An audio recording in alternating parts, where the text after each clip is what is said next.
تھا کہ یہ توحید جو ہے یہ ایسا پودا ہے کہ ایسا پودا ہے، ایسا پودا ہے، اور اس کی توحید جڑوں کو کہتے ہیں، بنیاد کو کہتے ہیں۔ آپ دیکھ لیں، جس پودے کی جڑیں اور بنیاد مضبوط ہوگی، اس کا اوپر والا جو تنا ہے وہ بھی مضبوط ہوگا، اس کے پتے بھی مضبوط ہوں گے، اس کے اوپر جو پھل ہیں وہ بھی صحت مند ہوں گے، وہ بھی بالکل ٹھیک ہوں گے، تر و تازہ ہوں گے، اچھے ہوں گے۔ اگر اس پودے کی جڑیں خراب ہیں، اس کی جڑوں میں کوئی کیڑا لگ گیا ہے، کوئی سیوی لگ گئی ہے، کوئی مسئلہ بن گیا ہے، کوئی کسی قسم کا بھی کوئی نیچے سے کیڑا یا کوئی مسئلہ اس کو بن گیا ہے، تو اس کے جو پتے ہیں، اس کے جو شاخیں ہیں، اس کا جو پھل ہے وہ بھی بیمار نظر آئے گا، پتے بھی خشک خشک اور پیلے پیلے نظر آئیں گے۔ اگر اس کی بنیاد مضبوط ہے، اگر اس کو پانی اچھا مل رہا ہے، اگر اس کی جڑیں مضبوط ہیں اس پودے کی، تو اس کی جو ہے پتے بھی خشک اور تر ہوں گے، تر و تازہ ہوں گے، سبز ہوں گے، کھلکھلاتے ہوئے ہوں گے، تر و تازہ چمکتے دمکتے ہوئے ہوں گے۔ اگر اس کی جڑوں میں نقص ہے تو اس کے پتوں میں بھی نقص آ جائے گا، اس کے پھل میں بھی نقص آ جائے گا، اس درخت کی شاخوں میں بھی نقص آ جائے گا، نقص آ جائے گا، نقصان ہوگا۔ اس لیے میرے پیارے بھائیوں، جس عبادت کی جو ہم عبادت کر رہے ہیں، اگر ہماری بنیاد ہی کمزور ہوگی، اگر ہمارا عقیدہ ہی کمزور ہوگا، اگر ہم قبر اور حشر پر اور اسی طرح توحید اور رسالت پہ ایمان نہیں رکھتے، قیامت والے دن پہ ایمان نہیں رکھتے، مرنے کے بعد اٹھنے پر ایمان نہیں رکھتے، فرشتوں پر ایمان نہیں رکھتے، پہلی آسمانی کتابوں پہ ایمان نہیں رکھتے، اللہ کے محبوب پیغمبروں پہ ایمان نہیں رکھتے، جتنی عبادتیں کر لیں، جتنے روزے رکھ لیں، جتنا کچھ کر لیں، اللہ رب العزت کو وحدہ لا شریک نہیں مانتے، اللہ کی ذات کو واحد اور مشکل کشا، نظر و نیاز کا مالک، سارا کچھ بگڑی بنانے والا، نفع نقصان کا مالک، اگر اللہ کے علاوہ کسی کو سمجھتے ہیں تو جتنی بھی عبادت کر لیں، جتنے بھی صدقات دے لیں، جتنا بھی کچھ کر لیں، میرے پیارے بھائیوں وہ کام نہیں آئیں گے۔ آپ کو پتہ ہے کہ مشرکین مکہ صدقات بھی کرتے تھے، روزے بھی رکھتے تھے، حج بیت اللہ بھی کرتے تھے، سارا کچھ کرنے کے باوجود حاجیوں کو پانی بھی پلاتے، ان کا احترام کرتے، ان کو کھانا کھلاتے، ستو وغیرہ کا شربت بنا کر پلاتے، سارا کچھ کرتے، ایک ان میں کمی تھی، سب سے بڑی جو کمی تھی، ایک ان میں کمی تھی، اللہ کو وحدہ لا شریک بھی مانتے تھے۔ بعض پڑھے لکھے لوگ اس چیز کو نہیں سمجھتے، اور وہ کہتے ہیں کہ ایک بندہ اللہ کو وحدہ لا شریک بھی مانتا ہے، اور پھر دوسرا اگر وہ کسی کو اپنا سارا کچھ سمجھ لیتا ہے، اللہ کے علاوہ کسی کو سفارشی بنا لیتا ہے، تو اس میں غلطی کون سی ہے؟ مشرکین کے اندر بھی سب سے بڑی غلطی یہی تھی کہ وہ اللہ کو وحدہ لا شریک مانتے تھے، لیکن کہتے تھے ہم تو برے سے لوگ ہیں، ہم تو گناہگار سے لوگ ہیں، لیکن یہ جو ہم نے بت رکھے ہوئے ہیں، یہ لات و عزا منات، یہ سارا کچھ حبل وغیرہ رکھا ہوا ہے ہم نے، یہ جو ہم نے رکھے ہوئے ہیں یہ ہمارے سفارشی ہیں، ہمارے اندر یہ طاقت نہیں ہے کہ ہم اپنی اللہ کے سامنے اپنی بات کو منوا لیں، لیکن یہ اتنی عزت والے ہیں، اتنے احترام والے ہیں، اتنی شان والے ہیں، اتنے مرتبے والے ہیں، اتنی ان کی شان بلند ہے، اتنا مقام بلند ہے کہ یہ ہمیں سارا کچھ دے سکتے ہیں، یہ بیٹیاں دینے والا ہے، یہ بیٹے دینے والا ہے، یہ بارش دینے والا ہے، یہ سارا کچھ ہمیں دے سکتے ہیں، لیکن اللہ کو بھی مان رہے ہیں اور ساتھ کہتے ہیں یہ ہمارے سفارشی ہیں۔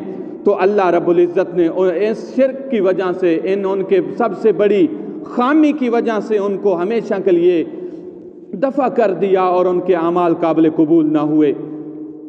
حضرت ابو ہریرہ رضی اللہ تعالیٰ عنہ فرماتے ہیں، ایک مرتبہ اللہ کے رسول صلی اللہ علیہ وآلہ وسلم کے پاس ایک دیہاتی آدمی آیا، ایک دیہات کا رہنے والا آیا، ایک گاؤں کا رہنے والا آیا، ایک پینڈو آدمی آیا، تو کہنے لگا یا رسول اللہ صلی اللہ علیہ وآلہ وسلم کوئی چیز مجھے اچھی سی ایسی بتا دو، ایسا عمل بتا دو جس کی برکت سے میری بخشش ہو جائے، اللہ رب العزت میری کامل مغفرت فرما دے اور جنت میں اللہ رب العزت مجھے جگہ دے دے، جنت میں مجھے ٹھکانہ دے دے، اللہ میرا جنت میں مقام بنا دے، میری جگہ بنا دے، میرا ٹھکانہ بنا دے۔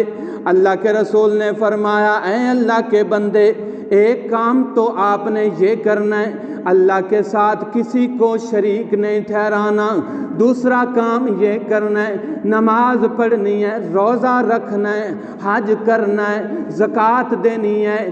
اے میرے پیارے، اے دیہاتی آدمی، یہ چند کام کر لو تو اللہ تعالیٰ جنت میں تجھے ٹھکانہ دے دے گا۔ وہ بندہ یہ باتیں سن کر کہہ رہا تھا یا رسول اللہ صلی اللہ علیہ وآلہ وسلم، اس میں نہ میں کمی کروں گا نہ زیادتی کروں گا۔ یہ باتیں کہہ کر وہ جا رہا ہے۔ اللہ کے رسول نے فرمایا اگر کسی نے جنتی بندہ دیکھنا ہے تو وہ دیکھ لو، وہ جنتی بندہ جا رہا ہے۔ کیا بات فرمائی آپ نے کہ ایک تو شرک نہیں کرنا، اللہ کے ساتھ کسی کو ساجی اور حصے دار نہیں بنانا، اللہ کی صفات میں، اللہ کی شان میں کسی کو حصے دار نہیں بنانا۔ دوسری بات یہ فرمائی نماز، روزہ، حج صاحب استطاعت جب تو ہو جائے گا تو حج بھی کرنا، زکوٰۃ بھی دینا، رمضان المبارک کے روزے بھی رکھنا۔ آپ نے فرمایا دنیا کا اگر دیکھنا چاہتے ہو بہترین بندہ، کامیاب بندہ، کامیابی جس کو مل گئی ہے وہ یہ بندہ ہے جو جا رہا ہے۔ کون فرما رہے ہیں؟ اللہ کے رسول فرما رہے ہیں۔ اور حضرت ابو ذر رضی اللہ تعالیٰ عنہ فرماتے ہیں ایک مرتبہ میں اللہ کے رسول صلی اللہ علیہ وسلم کے پاس بیٹھا تھا۔ مسلم شریف کی جلد نمبر اول میں یہ حدیث پاک موجود ہے۔ اللہ کے رسول صلی اللہ علیہ وسلم سے میں نے عرض کیا یا رسول اللہ صلی اللہ علیہ وسلم جنت میں وہ کون کون سے لوگ جائیں گے؟ آپ نے فرمایا جنت میں ہر وہ بندہ جو چاہے گناہگار بھی ہو، زناکار بھی ہو، چور بھی ہو، ڈکیٹ بھی ہو، ہر قسم کا گناہ اس کے ساتھ لگا ہوا ہے، شرک نہ کرتا ہوگا تو وہ جنت میں جائے گا، جنت میں جائے گا۔ حضرت ابو ذر کہنے لگے یا رسول اللہ صلی اللہ علیہ وسلم میرے تو بات سمجھ میں نہیں آ رہی کہ آپ فرما رہے ہیں کہ زناکار بھی ہے، گناہگار بھی ہے، چور بھی ہے، ڈکیٹ بھی ہے، سارے گناہ کرنے والا ہے، آپ فرما رہے ہیں کہ جنت میں جائے گا۔ آپ نے فرمایا یہ گناہ ہیں، یہ اللہ تعالیٰ کسی نہ کسی ذریعے معاف کر دے گا، لیکن اللہ کے ساتھ کسی کو شریک ٹھہرانا اتنا بڑا گناہ ہے جس کی وجہ سے کوئی بھی بخشش نہیں، کوئی بھی کامیابی نہیں، کوئی بھی کامیابی نہیں ملے گی، چاہے جتنے روزے لے کر آئے گا، جتنی زکاتیں لے کر آئے گا، جتنے صدقہ خیرات لے کر آئے گا، جتنا کچھ مال و جائیداد اللہ کے راستے میں لوٹا کر آیا ہوگا، لیکن اس کی بخشش نہیں ہوگی اس وقت تک جب تک اللہ رب العزت کو وحدہ لا شریک نہ سمجھتا ہوا ہوگا۔ بہت بڑا اہم مرحلہ ہے میرے پیارے بھائیوں، میری ماؤں اور بہنوں، بہت بڑی اہم چیز ہے اللہ کو وحدہ لا شریک ماننا، اپنا نفع و نقصان کا مالک ماننا، وحدہ لا شریک ماننا۔ آج ہمارے اندر یہ بہت بڑی خامیاں ہیں، غلطیاں ہیں، بڑی معذرت کے ساتھ ان کو دور کرو۔ آج آپ کے بچے بیٹیاں سکولوں کالجوں میں پڑھتے ہیں، ایسا ان کو استاد نہ میسر ہو جائے، ایسا استاد نہ مل جائے جس کا عقیدہ خراب ہو اور اپنے آپ کے بچوں کی بالکل ایمان کا جنازہ نکال دے۔ اس لیے ان کا خیال رکھنا چاہیے اپنے بچوں کا، جب چھٹیوں میں گھر آئیں اور گائے بگائے فون کر کے ان سے رابطہ کر کے رابطے میں رہنا چاہیے اور ان کو کہنا چاہیے کہ اللہ کو وحدہ لا شریک مانو، اور دوسرا آسمانی کتابوں کو برحق مانو، فرشتوں کو برحق مانو، قبر و آخرت کو برحق مانو، قیامت والے دن اٹھنے کو برحق مانو۔ آج دریا قسم کے لوگ سکولوں کالجوں میں، سارے سکول نہیں، کسی کسی میں ایسا ہو جاتا ہے، غلط عقیدے والے لوگ موجود ہیں جو بچوں کی ایمان کا جنازہ نکال دیتے ہیں، جوانوں کے ایمان کا جنازہ نکال دیتے ہیں۔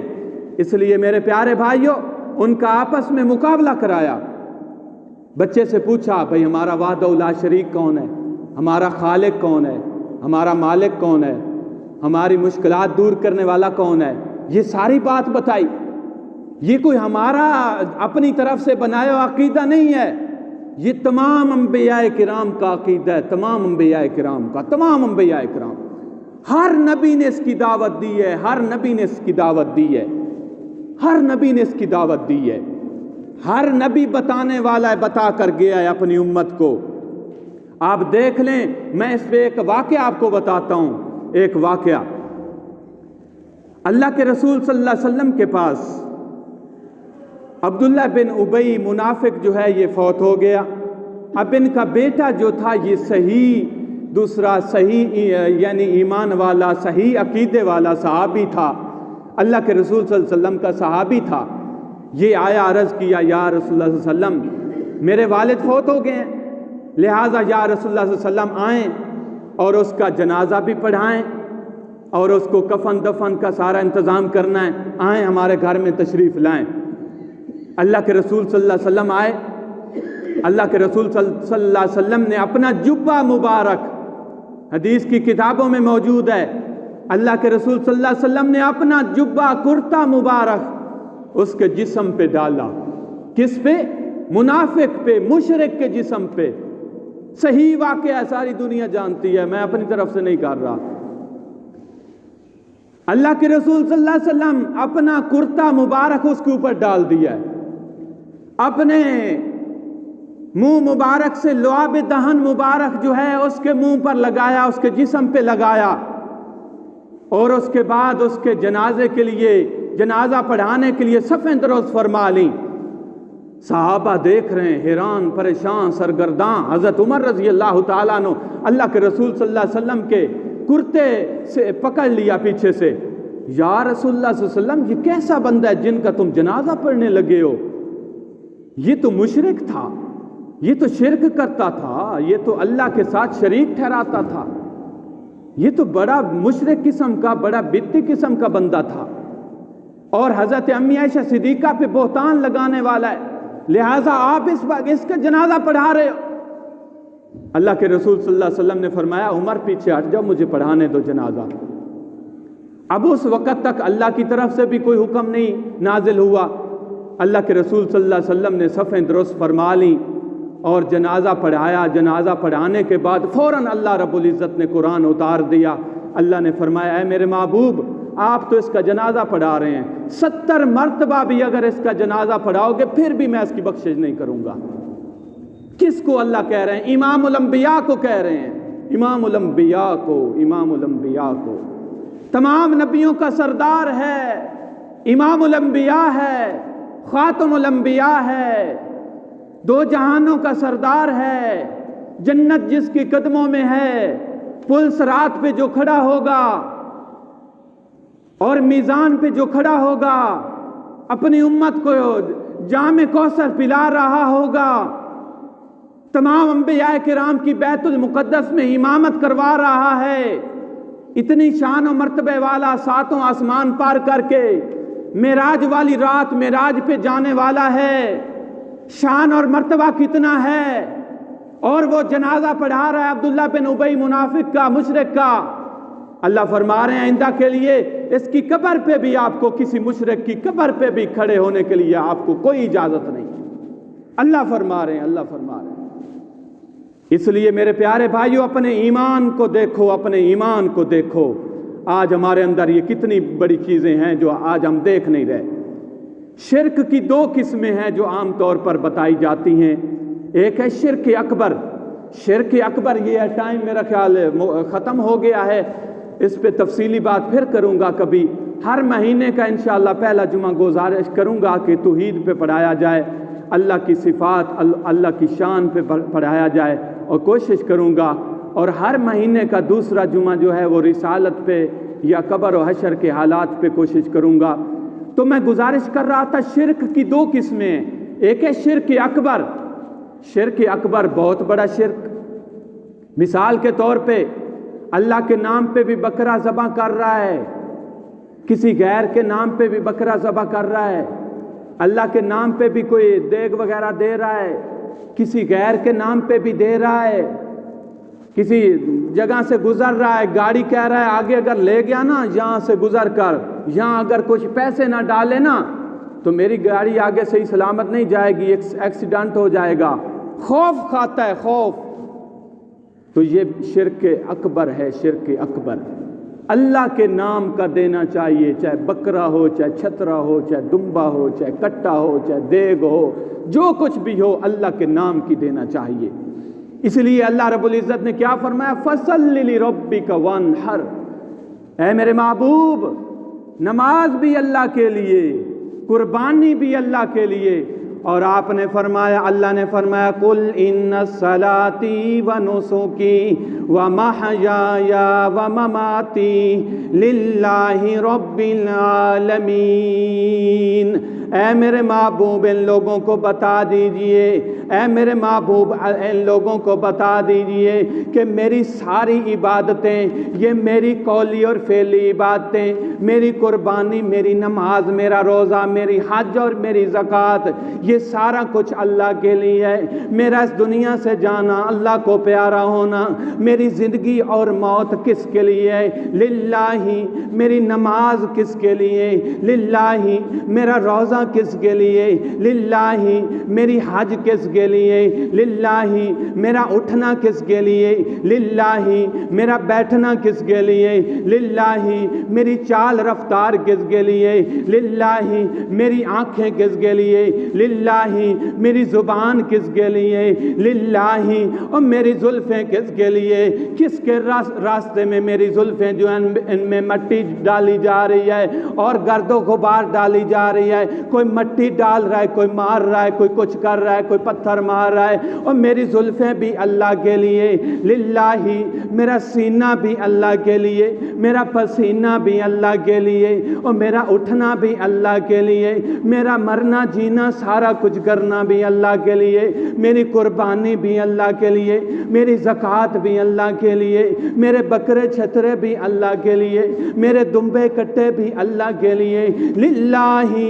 میرا لڑکپن بھی اللہ کے لیے, میرا بچپن بھی اللہ کے لیے, اور میری قربانی بھی اللہ کے لیے, میری نمازیں, صلاتیں, صوم و صلات سارا کچھ اللہ کے لیے, اور میری زندگی کا ہر لمحہ اللہ کے لیے, میری 63 سالہ زندگی اللہ کے لیے.